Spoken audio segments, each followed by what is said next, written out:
নমস্কার বন্ধুরা, তোমরা সকলেই কেমন আছো? আশা করি সকলেই খুব ভালো আছো। তো আজকে আমি তোমাদের যে ব্যাপারটা নিয়ে কথা বলবো সেটা হচ্ছে ওবিসি কার্ড তোমরা রিভ্যালিডেট যারা করনি তারা কিভাবে করবে, কি কি প্রসেস আছে না আছে, আমি কিভাবে আমার যে ওবিসি কার্ডটি ছিল সেটা রিভ্যালিডেট করলাম, কি কি ডকুমেন্টস লাগবে তোমাদের। তোমরা যে কোনো এক্সামই দাও না কেন, তোমাদের যে আগের যে ওবিসি কার্ডটা আছে সেটা কিন্তু আর চলবে না। এখন তোমাকে নতুন করে রিভ্যালিডেট করতে হবে। তো যারা ওবিসি ক্যান্ডিডেট আছে তোমাদের জন্য খুবই গুরুত্বপূর্ণ ভিডিও। তুমি যে কোনো এক্সামই দাও না কেন তোমার এই ওবিসি কার্ডটা এখন লাগবে। আগের কিন্তু আর এনসিএল এখন হবে না, যেটা তোমরা এইচডিও থেকে বানিয়েছিলে। তো এখন যে নতুন ওবিসি কার্ডটা আছে সেটাই কিন্তু তোমাদের লাগবে। তো কি কি প্রসেস আছে না আছে, তোমাদের কি কি ডকুমেন্টস লাগবে সেগুলো নিয়ে আজকে আমি কথা বলবো। তোমরা খুব তাড়াতাড়ি এই কার্ডটি বানিয়ে নাও, নাহলে তোমাদের কিন্তু পরবর্তীতে সমস্যা হবে। বিশেষ করে যারা এসএসসি জিডির ক্যান্ডিডেট আছো তোমাদের কিন্তু কিছুদিনের মধ্যেই তোমাদের মেডিকেল হতে চলেছে। তো তোমরা অবশ্যই এই কার্ডটি তাড়াতাড়ি বানিয়ে নাও। চলো আমি বলতেছি আমি কিভাবে বানালাম এবং তোমাদের কি কি ডকুমেন্টস লাগবে। তো এটা বানানোর জন্য প্রথমেই তোমার যে পুরনো যে ওবিসি কার্ডটা আছে সেখানে তোমার যে কাস্টটা আছে সেটা তোমরা দেখবে, তোমরা কোন কাস্ট থেকে তোমরা বিলং করছো। তো সেটা দেখে তারপরে তুমি যে নতুন লিস্টটা বেরিয়েছে 2025-এ সেটা তুমি দেখবে। সেটাতে যদি তোমার লিস্টে নাম তবেই তুমি ওবিসি কার্ডটি পাবে নতুন। তো তুমি একবার লিস্টটি চেক করে তারপরে তুমি দেখবে যে তোমার কাস্ট কোন আছে, সেটা তোমার ওই লিস্টে আছে কি নেই। তো সেটা দেখার পর তোমরা তোমাদের যদি ওই লিস্টে থাকে নাম, তাহলে তোমরা তোমাদের যে অঞ্চল আছে অঞ্চলে চলে যাবে। কোনো কোনো অঞ্চলে তোমাদের যে ইনকাম সার্টিফিকেট সেটা তোমাদের অফলাইনে দেওয়া হয়, কোথাও কোথাও আবার এখন অনলাইনেও ইনকাম সার্টিফিকেট দেওয়া হয়। তো তোমাদের যদি অফলাইনে দেওয়া হয়, অফলাইন থেকে তোমরা ইনকাম সার্টিফিকেট তুলে নেবে। তো অবশ্যই তোমার ইনকাম সার্টিফিকেটটা তোমার বাবার নামে হবে এবং তোমার ঠাকুরদাদার নাম সেখানে থাকবে মেনশন করা।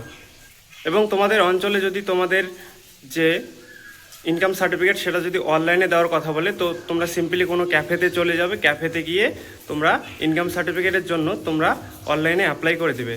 ইনকাম সার্টিফিকেটটা হয়ে গেলে তোমরা যে ভিডিও ইনকাম আছে, ভিডিও ইনকামের জন্য তোমরা অ্যাপ্লাই করবে সেই অঞ্চলের ইনকাম সার্টিফিকেটটা দিয়েই। তোমার সেই ভিডিও ইনকামটা চলে আসার পর তোমরা সিম্পলি যে তোমার ক্যাফে আছে সেখানে চলে যাবে। ক্যাফেতে গিয়ে বলবে যে তুমি ওবিসি কার্ডের জন্য রিভ্যালিডেট করার জন্য তোমরা অ্যাপ্লাই করতে চাও। তো সেখানে তোমার যে ক্যাফেওয়ালা আছে তিনি বলে দেবেন তোমাকে কি কি করতে হবে না করতে হবে। তো সেগুলি ডকুমেন্টস তুমি নিয়ে যাবে। আমি ডকুমেন্টসগুলোর এক এক করে নাম বলে দিচ্ছি তোমাদের কি কি লাগবে সেখানে। প্রথমে তোমাদের যেটা লাগবে সেটা হচ্ছে বার্থ সার্টিফিকেট অথবা তোমাদের যে অ্যাডমিট কার্ড আছে, মাধ্যমিক যদি তুমি পাস করে থাকো তো তোমার অবশ্যই অ্যাডমিট কার্ড থাকবে, সেটা তুমি নিয়ে যেতে পারো। এবং 2 নম্বর যেটা লাগবে তোমাদের ভোটার কার্ড অথবা রেশন কার্ড, মানে যে অ্যাপ্লাই করবে তার। তারপর তোমাদের যেটা লাগবে সেটা হচ্ছে তোমাদের অরিজিনাল ওবিসি সার্টিফিকেট, যেটা তোমরা পুরনো যেটা ওবিসি সার্টিফিকেট আছে সেটা নিয়ে যাবে, সেটাও তোমাদের লাগবে। এবং তোমরা সেটা অরিজিনাল কপিটা নিয়ে যাবে, সেটা কিন্তু সেখানে জমা নিয়ে নেবে। তো ক্যাফেতেও তুমি অরিজিনালটাই নিয়ে যাবে। এবং 3 নম্বর যেটা তুমি নিয়ে যাবে সেটা হচ্ছে তোমার এসডিও বা বিডিও থেকে যে ইনকাম সার্টিফিকেট যেটা আছে তোমার, সেটা তোমরা যেটা অ্যাপ্লাই করেছো সেটা তুমি নিয়ে যাবে। তারপর তুমি যেটা নিয়ে যাবে সেটা হচ্ছে তোমার মা এবং বাবার ভোটার কার্ড নিয়ে যাবে। যদি তুমি কোনো পরীক্ষার ক্যান্ডিডেট হও তাহলে সেই পরীক্ষার নোটিফিকেশন অথবা অ্যাডমিট কার্ড তুমি নিয়ে যেতে পারো, যেটা তোমার কিন্তু অবশ্যই দরকার হবে সেখানে। এবং অনলাইনে অ্যাপ্লাই করার পর যে ক্যাফে থেকে তোমাদের কিন্তু একটা ফর্ম দিয়ে দিবে, সেই ফর্মটা তোমরা ওখানে নিয়ে যাবে। তো একটি ফর্ম জমা দিয়ে দিবে এবং 2 কপি বের করে নেবে একটি ফর্ম তোমার কাছে রাখার জন্য। কারণ পরবর্তীতে তুমি যখন স্ট্যাটাস চেক করবে তখন সেই নাম্বার দিয়ে তুমি স্ট্যাটাস চেক করে তোমরা যে তোমাদের সার্টিফিকেটটা নতুন হয়েছে সেটা তোমরা কিন্তু বের করে নিতে পারবে। তো দেখো এই ছিল প্রসেস। তো তোমরা যারা এসএসসি জিডির ক্যান্ডিডেট আছো তাদের উদ্দেশ্যে আমি বলছি তোমরা অবশ্যই এই কাজগুলি তাড়াতাড়ি করে নাও, কারণ তোমাদের দেখো ওবিসি নিয়ে কিন্তু খুব ঝামেলা চলছিল। এবং তো দেখো যারা এখন এসএসসি জিডির ক্যান্ডিডেট আছো তারা অবশ্যই এই ডকুমেন্টসটা খুব তাড়াতাড়ি বানিয়ে নাও, কেননা কিছুদিন পর দেখবে সবাই যখন যাবে তখন কিন্তু ভিড় হবে। এবং এখন যে সময়টা লাগছে তোমাদের 2 থেকে 4 দিনের মধ্যে হয়ে যাচ্ছে, তখন কিন্তু সেটা আরও সময়টা বেশি লাগবে। সামনে এখন মেডিকেল আছে, তো তোমরা অবশ্যই মেডিকেলের জন্য যে ডকুমেন্টসগুলো দরকার হয় সেগুলো বানিয়ে নেবে।